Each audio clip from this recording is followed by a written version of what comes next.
Hey everyone, we're super excited to present the AI Native Database podcast series. We've invited some incredible people to discuss where these new advances in generative AI are taking us and the role that database systems will play in it. This series contains 4 interviews with Andy Pavlo, Paul Groth, John Maida, and Dan Schipper. All 4 podcasts feature Weaviate co-founder and CEO Bob Van Light. Thank you so much for watching. I really hope you enjoy the series. Hey everyone, thank you so much for watching the Weaviate podcast. I'm super excited to present another episode in our special edition CEO series featuring Weaviate CEO Bob Van Light. And today we host Dan Schipper, the creator of Every. Every is an incredible blog as well as a Discord community, as well as a writing app, this kind of future-looking business around all sorts of exciting things. In our series discussing what is the future of databases, where are these AI native technologies taking us. Bob and Dan, thank you both so much for joining the podcast. Thanks for having me. I love the energy. I'm excited. Yeah, great to be back. Awesome. Yeah. So can we maybe kick it off just with this perspective on GPT-4 as a reasoning engine and sort of the thinking behind this blog post? Yeah, I wrote a post, I guess in March of this year, called GPT-4's reasoning engine, and it was sort of around the time when GPT-4 had come out. I think it came out maybe a month prior, or, pretty close to when it came out. And I had been at this Sequoia event in San Francisco, and I'd watched Sam Altman speak, and he made that point. He said,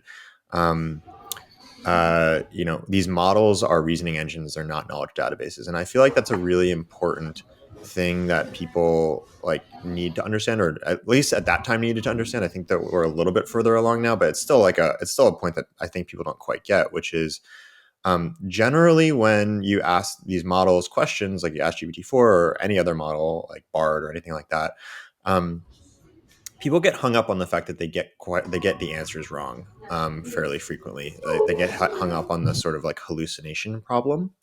And what the article is about is sort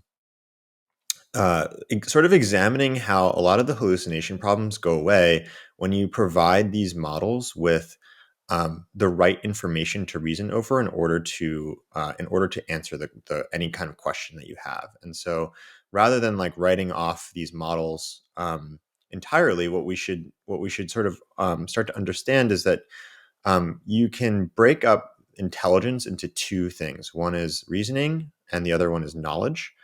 And GPT-4 is really good at reasoning. If it has all the right facts at its disposal, it's going to give you probably the right answer in a lot of cases. Some forms of reasoning it's less good at, like math, but there are ways around that. So it's really good at reasoning. What it's not really good at is knowledge, because it doesn't have any explicit knowledge representation inside of itself. It's all stochastic. But what you can do is, if you pair GPT-4 with a knowledge source that can provide it the right facts at the right time, the quality of its responses get significantly better. And that's, I think, really interesting, because it means that today the quality of responses that we get from our models is not even necessarily bound by things like the number of parameters as much. It's actually bound by how good are we at finding the right information to give to the model at inference in order to give it in order to get the answer that we want. And if we can get it the right information, it'll go much further. And so I think that points to the importance of things like private knowledge repositories that are either personal or company specific. It also points to the importance of vector search, for example, which is how we find the right facts to give to the model.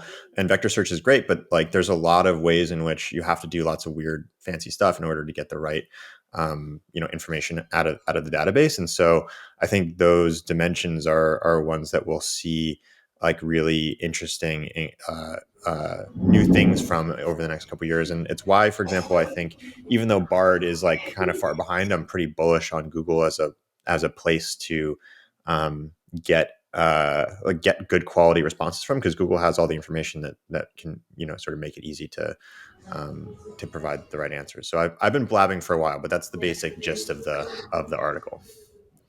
Yeah, and I have a quick question. So before we double click on all that, right? So it would be help. Can you also, for the listeners, can you define in the context of not per se GPT-4, but just the models in general, right? Can you define what you mean with like the knowledge representation, and what do you mean with reasoning? Maybe, or maybe give an example about the differences, what we might be expecting from the models.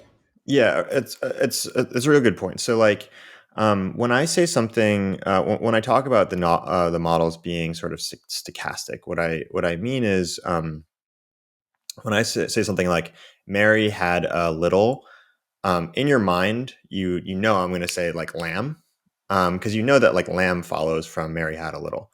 And that's a lot of what the models are doing. They've seen strings of tokens, billions and billions and billions of times, and they have an internal representation of what tokens usually follow from another. Um, and that means that when you ask it a common question like who is the first president of the United States, the models are going to be quite good at completing George Washington, because they just see that those tokens following from that question like over and over and over again, or things that look like that question over and over and over again. But they'll tend to fall down in other areas. So, for example, if you ask the model who I am, I'm definitely less well known than George Washington, and so sometimes it gets it wrong because it's stochastic. It generally knows that I'm a founder, for example, but it doesn't know the name of the company that I founded. Um, and that's because there's no explicit representation of who or what is going on in the world inside the model, as far as we know. There's like a lot of deep research as to like whether or not these models have world representations inside of them. But I think in like for the purposes of this conversation, it's pretty clear that there's probably no, it doesn't work like a database where the model can go like look it up and get the exact answer to the question. um, and the I think reasoning is sort of like a little bit slippery to define, but it's basically like uh, given a set of facts, or given a starting point, can you arrive at a new answer that follows from the set of facts, as one way to define it. And then I think knowledge it's sort of like the set of facts. um, and again, it's sort of slippery because GBT is like quite it's not generally good at math, and that's the basic idea of what reasoning is. It's not as good at like really highly logical reasoning, where if you make one mistake, it totally throws it off. It's a little bit fuzzier than that. But that's the general gist. Yeah, that's super interesting, and I think also I'm also thinking about like the objective versus the subjective nature of the answers that it's providing. So, for example, with George Washington, there's probably somebody else also who's called George Washington, right? But it's kind of you can assume that if somebody asks that question, right, that you're referring to the president. The one thing that I find super interesting, and I would love to hear your thoughts on this as well, right? So one thing that we're thinking about is something that we call the AI native stack, right, or the AI stack, and that kind of is related to what you said about Google. So what I find intriguing is that today, so I actually know, about a year ago, we made this transition that we were talking about machine learning, and then with machine learning, we really talked about the models, and then all of a sudden, after like ChatGPT, we just removed the abbreviation ML and replaced it with AI, and we Yeah. started to refer to these models using AI. However, what I find so interesting what you're saying in combination with, for example, with Google and the infrastructure that Google has, is that if I ask a very subjective question to them, all right, and I say like, where can I get a great no, so what's a great coffee place, right? Very subjective. What's a great coffee place? Yeah. Then if you, for example, do that via BART, then maybe Google knows through their maps infrastructure, oh, this guy is now standing in I don't know, in somewhere in the street in Paris. So we're going to recommend a great coffee place that's in Paris nearby where he is. So my question is, I'm very curious how you see that. If this reasoning engine that is evolving, will that be captured just in one big model somehow, or is it actually that stack that's emerging that contains the models, but also the vector databases, the existing infrastructure, and so on and so forth? Yeah, I think that's sort of what I'm getting at is um, response quality is not bound by model quality. It's currently it's you can keep the model size the same and all that kind of stuff. But if you add a vector database and a couple of other tools to the model that the model can use, it will dramatically increase its ability to give you good results. So I do think the stack matters. I don't know, like, to a point you made earlier, I don't know, like, in 20 years, it's possible that we may not need like an explicit database and it's all kind of stochastic in the model, and the model is smart enough that it doesn't matter. Like, humans don't really have inside of our brains, at least, it seems like a database. It's all kind of like sort of stochastic, but we do use Excel and we do use libraries and stuff. So, like, I think even at the point where we have an AGI, like, there's a usefulness to actual structured information that you can query, even for like a very, very intelligent machine. That's a good point. That's fascinating. Sorry, Connor. I'm not sure if you want to say something. I've interrupted you. Oh, no. Well, I was just gonna, yeah, I think the whole kind of comparing it with Google is very interesting versus structured information that you kind of privately curate. And because I, especially like kind of researching you, Dan, and reading your blogs and stuff is this kind of like note taking. And so I really would love to kind of, open up that like Google information versus your kind of private information and how you see that. Well, it depends on Mm. where you keep your information. A lot of people keep their information in Google Docs, so Google has that too. um, I think that they're both obviously quite valuable for different purposes. I think one way to think about the dividing line is whether it's new to me or not. And there are a lot of times where I want something that's net new to me, and I think in that case, like, Google is obviously like an irreplaceable resource for that kind of thing. Um, but I think a lot of us go through our lives bumping into things that um, that we know kind of fit that like ineffable taste that we have, that thing where, like, I like this, whether it's like a quote or a book or like a movie or a restaurant recommendation or whatever, like, or even a fact, like a little thing about how you should run your company or how you should make decisions, all that kind of stuff. Like, it just pings you and you're like, ooh, this makes sense to me, but you're kind of like, I can't use this right now. Um, and so a lot of us do this thing where we just like compulsively like throw it into a notebook or throw it into a notes app or whatever. And then we just generally never use it again and never run into it again.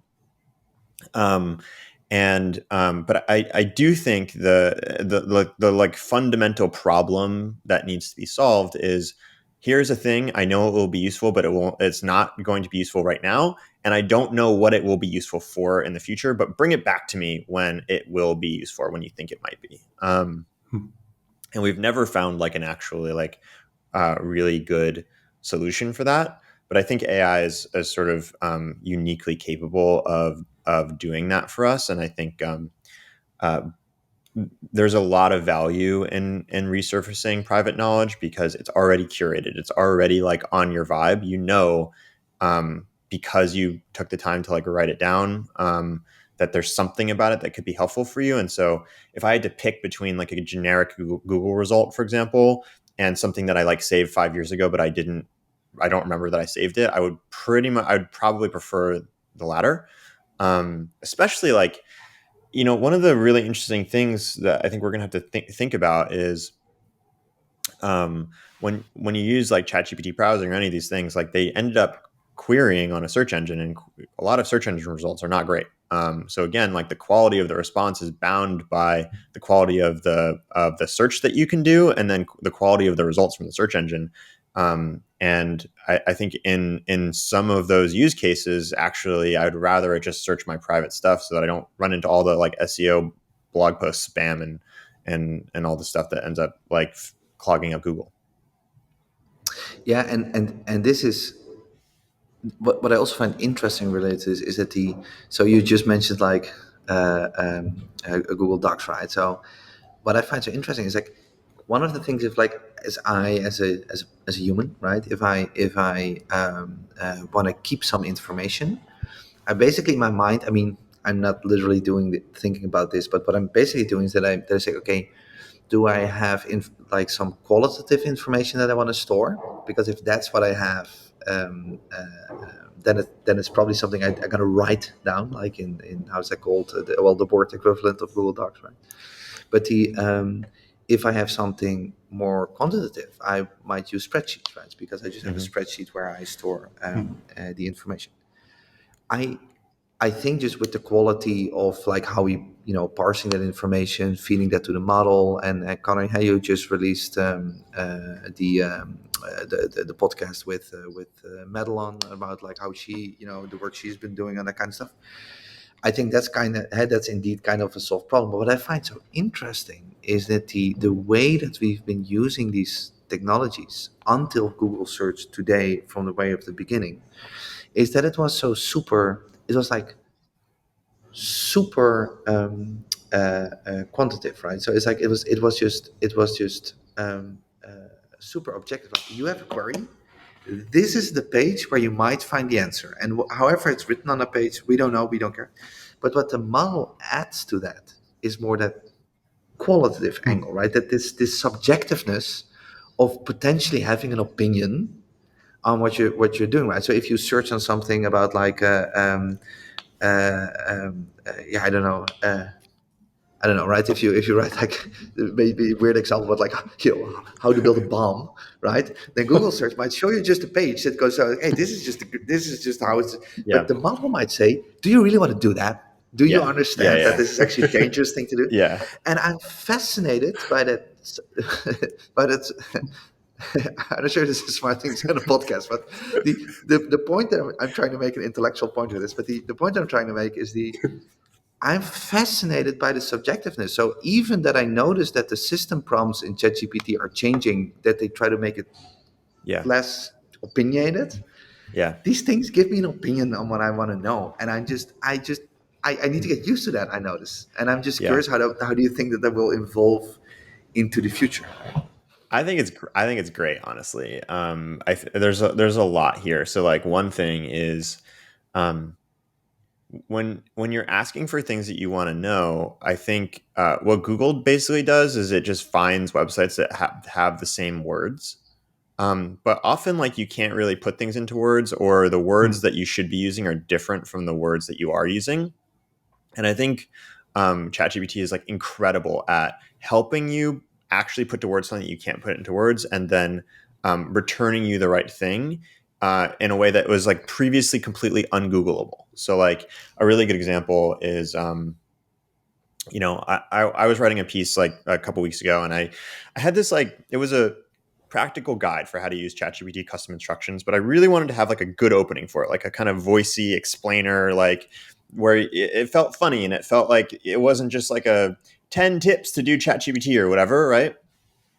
And I think those articles are pretty rare, like really practical articles that also have a little bit of a voice, a little bit of a literary quality, maybe, or a little poetic or a little funny, all that kind of stuff. But that's and for me, I would usually want to like look at an example so I can get it in my ear, like a writer that I love, to sort of get it in my ear, and then I can write my own version of it. But that's sort of an ungoogleable question. I cannot search like voicey, poetic, literary explainers of technical topics, because like the only way that that will show up in Google is if someone else had the idea to like collect that, but it's too specific. But I can go to ChatGPT and I can say exactly that, and then it gives me a list, and then I'm like a list of articles that it returns of voicey explainers or whatever, and then I can be like, no, that's not quite right. I want you to make it. I want you to lean a little bit more toward people who write, like, digital writers. I don't want any books, or people who are writing specifically about technical topics, and you can just sort of like narrow it down. And then eventually, I just came to this Joel Spolsky article. I love Joel Spolsky. Sort of an OG internet blogger. and it was a Joel Spolsky article from like 2003, and it was like the perfect article for me to like write the thing I needed to write, and it was like incredible, and it was like totally ungoogleable, and it was about ChatGPT being able to understand what I was saying, help me refine it, and then return something that is like that matches the thing that I was trying to say without even me using that. The words I was using were not contained at all in the article that I was looking for. And I think that is really cool. You can find things based on a vibe now, which is interesting. And I think it's related to the personality point that you're making. And I think in general, one of the like consequences of this personality point, which is each of these models have a bit of a vibe, and each of these models have different set of restrictions or rules or things that they'll do in the same way that people do. I think what that will do is over time it will create a sort of like splitting off effect where people will find models that have personality types that speak to them. And it will be a little bit. I do think that ChatGPT will be sort of like the default, and people like the bulk of people will use ChatGPT. It'll be like the main source of truth in a lot of ways. But then there will be this sort of splintering effect where it's sort of like media companies. Like the New York Times is like the paper of record, or Wikipedia is like they say everything in the most neutral, fact-based possible way because it's the highest scale thing. But then there are all these other media companies that are like Vice or like Fox News or whatever that have that like very specific slant or spin or voice that's for a particular kind of person. And I think we'll probably see something similar. And indeed, we are already seeing that like with character AI. I don't know how deeply you guys have gone into that, but that's like a really, really popular chatbot service where you can chat with chatbots of different personalities that are often famous people or people from books or movies and stuff like that.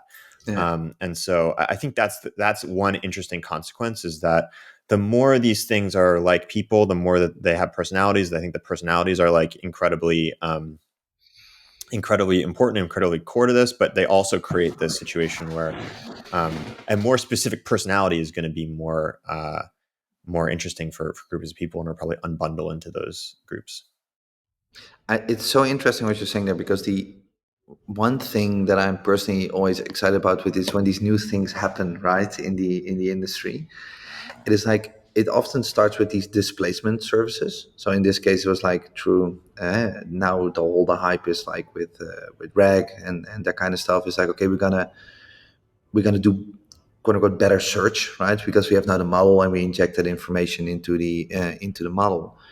But what I'm actually always more excited about is like, okay, what are the new businesses that are being built, right? What are the new startups? What are the new products that we're seeing? And it's so funny that you mentioned character AI, because that model now all of a sudden brings that subjectiveness to the table, right? So from being purely objective, like Google search, I mean, as you mentioned then, where you said like, if somebody wrote an article about this poetic whatever I'm looking for, then it will find it. But if it didn't, then there's just no. It just says like I can't find it, right? And that people start to now create businesses around that subjective nature of what the models bring. So character AI is a good example from that, right? So that you basically, the information stream is going to stay the same, but the way how it's going to be presented to you, or what it picks to present to you, Yeah, is evolving over time based on who you are and what you yeah, want. And I find that I think that is the new thing that in information retrieval, that it brings to the table. That it, yeah, and I'm not sure if when I'm saying like objective versus subjective, if that's the right way of saying it, but that's how it feels to me, because it's like yeah. the model generates a string of tokens based on an order that you prefer, and Mhm. I find that fascinating. Yeah, it is interesting because like the order that you prefer, like there is something like that in databases right now, which would probably be in the kind of more objective realm under this like dichotomy. But it's things like sort it in a different way, or like limit it to this number of records or whatever. Um, but I think there's a much higher dimensional ability to like get the tokens in the order that you prefer with with GPT. Like it allows you to conduct way more transformations on the output than you could in the previous sort of regime, where you could only like slice tokens up or limit the number or sort them in a very specific kind of way. And I think that's really, really interesting. Yeah, and I have to think about the analogy of to add one more thing, Connor, if I may add one more thing. So the thing that I recently thought about was like I read somewhere and I forgot where it was about. So if you have like cookbooks, right? So with recipes, and then I don't mean software cookbook, but like actual, that the books that chefs Mm-hmm. use. Yeah. Um, that often these books, they, especially the older ones, they don't define actually what kind of cutlery you need to use. So, Mm-hmm. for example, if it says like a tablespoon of X, that depends on the cook what they define what counts as a tablespoon, especially in different cultures. Yeah. So what I had to think about is like the knowledge that's in the book is going to be the same in a book in if you read it in France or in the Yeah. US or in Japan. It's gonna, baking a cake is always the same recipe, Yeah. but the tools you're using and how the cake comes out is completely different, right? And that's kind of it kind of feels that what Google was doing was just showing us the recipes, just the recipes, like a couple of eggs, flour, that kind of stuff. Yeah. But now what we're adding is also, hey, if you like, if you Yeah. like, I don't know, a lot of, if you like a big cake, that it has like different cutlery, Yeah. bigger spoons and that kind of stuff, and how it's Yeah. presenting that to you. So I really see that metaphor, and I also think that's why people like that kind of stuff, because Yeah. I'm of the opinion. So recently, I was in a panel at a conference, and somebody asked me, why do you think that AI is taking all off all of a sudden, right? So why wasn't that doing? I mean, machine learning was there, but now all of a sudden it took off, and my answer was that I think that people start to anthropomorphize Yeah. the models, and we didn't do that before, Yeah. and now we do.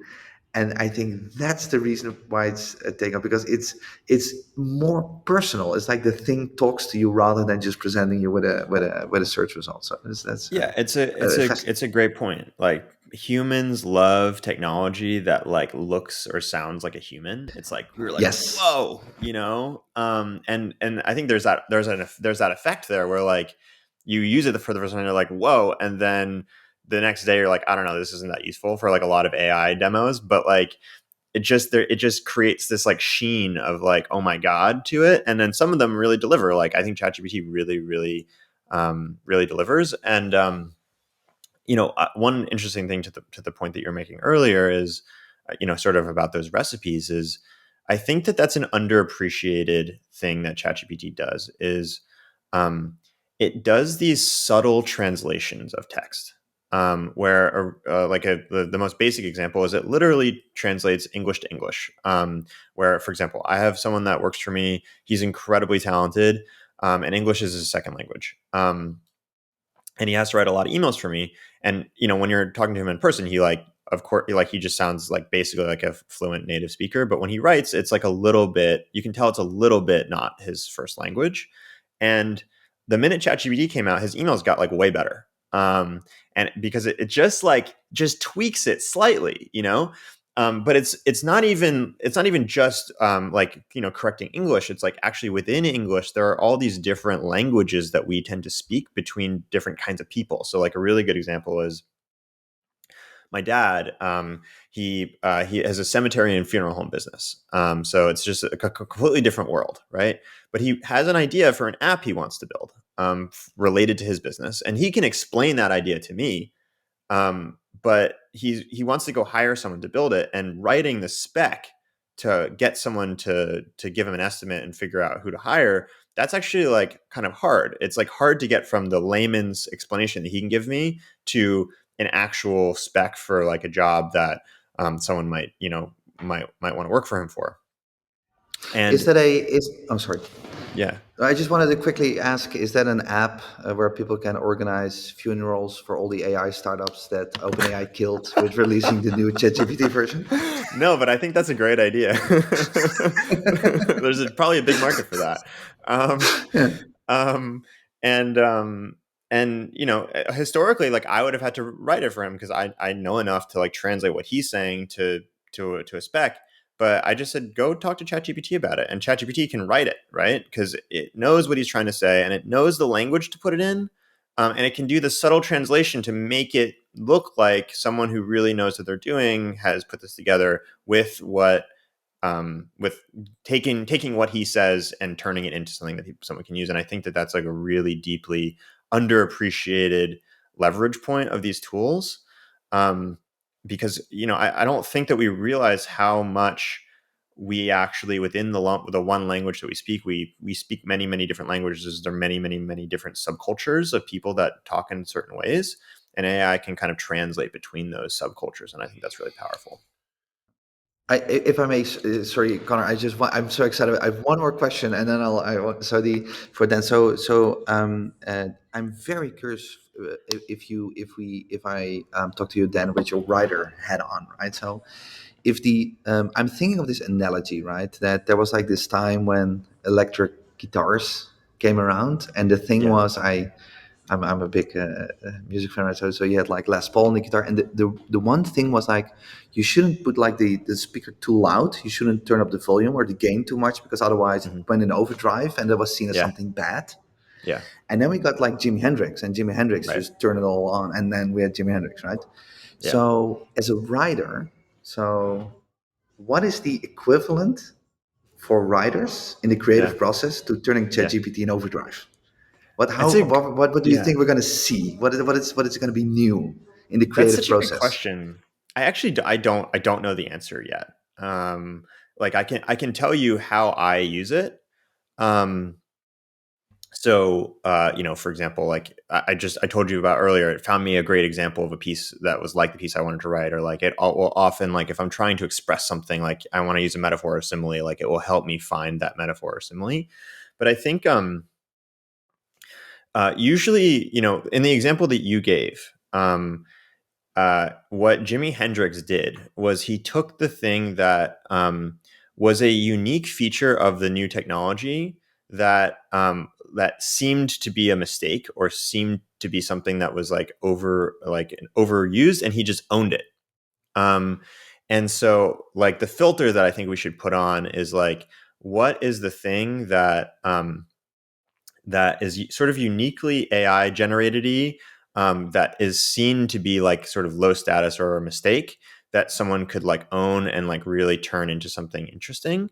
Um, the first thing that comes to mind for me is like right now, um, any writer that says that they use ChatGPT in their process, like people get upset about that, and I think that's a big opportunity, is to like own the fact that like some of this is written by AI. It's me and the AI. It's not the whole thing, but like you know, uh, if you want to read Love me, that. like you're going to get some AI stuff. I think that's like up for the taking, because like no, very few professional writers would be willing to do that, and I think a lot of readers would be upset about it.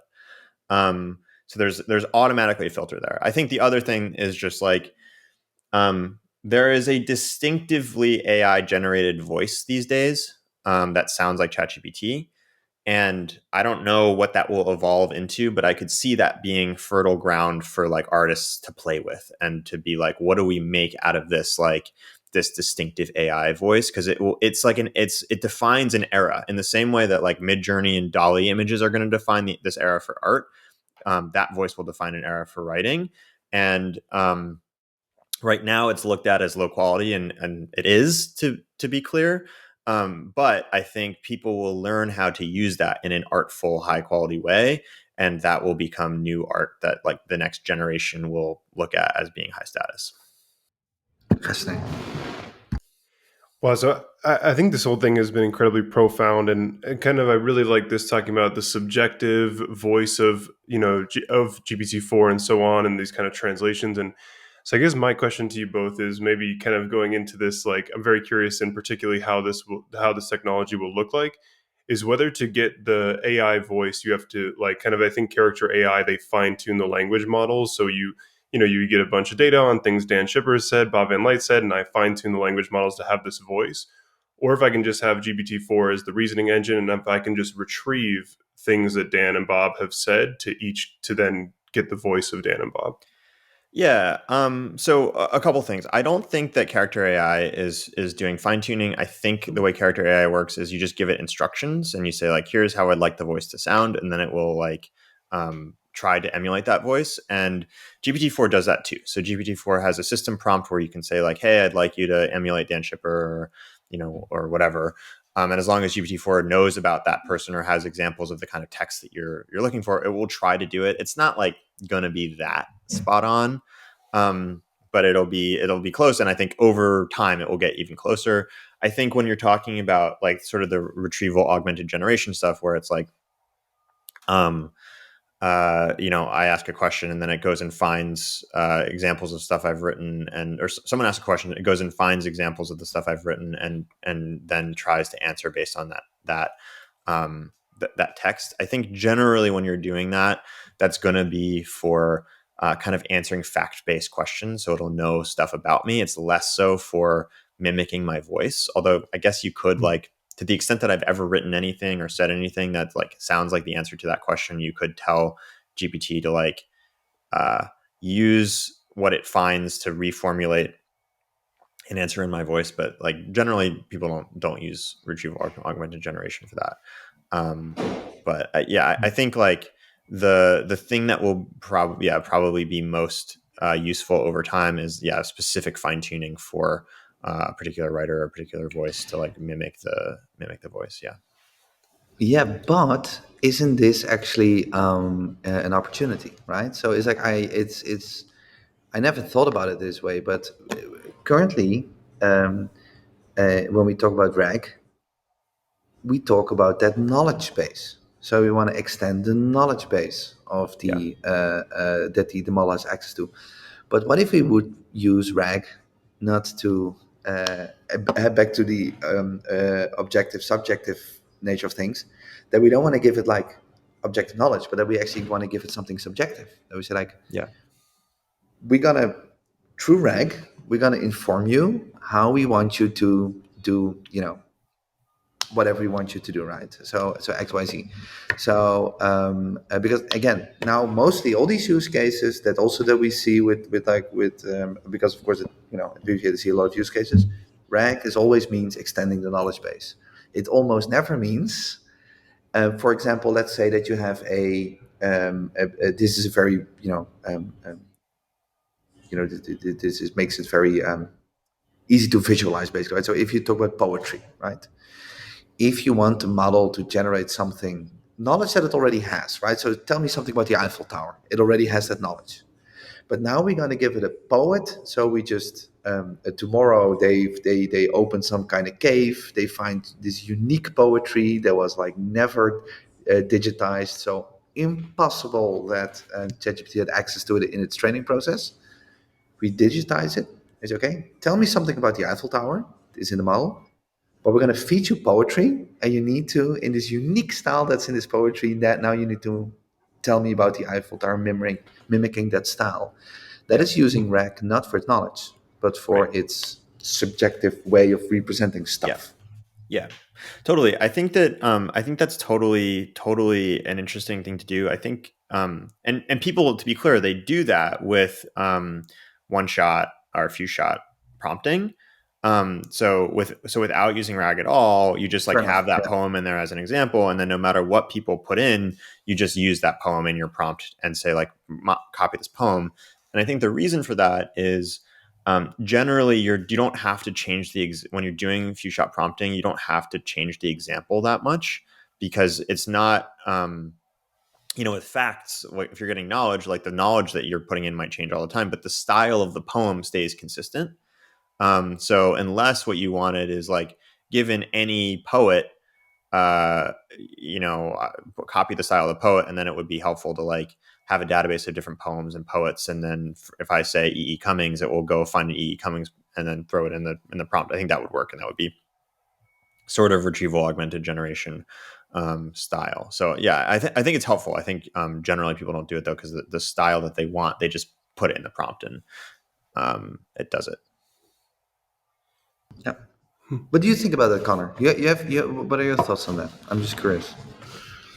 Well, I think the kind of discovery of new style is really interesting. Like this idea of I have one style of writing in Dan and one in Bob, and then it's like, could you hear examples? Could you come up with a new style? It's kind of just like where my like my train of thought was as I was listening to it. But generally, with this podcast, the whole thing is really inspiring me thinking about this kind of like the unique voice of the AI, and I think that's just really profound. I think we've covered all sorts of ways of which you can define that, whether it's like I kind of always have like this persona thing, like impersonate Bob, impersonate Eddie, and like people within the company, and then like give me what their opinion would be. Like I really like playing with the Weaviate podcast as the data set, where I have like where speaker equals Bob and like Weaviate GraphQL, and then it will like retrieve only from Bob to impersonate and that kind of thinking. So that's kind of my overall take on all these ideas is just this kind of unique voice of AI. I love this kind of,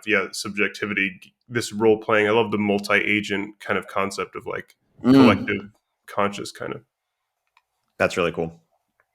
Yeah, and now you bring up something else interesting. Is like even like if you so let's say it would be so interesting that it basically if you would have these three models, right? That we're not only looking at again as the knowledge representation, but also the how they represent the knowledge, so the subjective nature. And that you basically you have Connor, you have Dan, and you have Bob, and then there's three agents, and then see how that conversation evolves. That even that would be fun, right? That if we could before we started this conversation, that there would be like a one pager, like okay, we had the three agents mimicking you guys having this conversation already.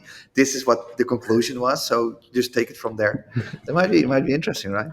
I love it. Let's do it for next time. Yeah. That's a deal.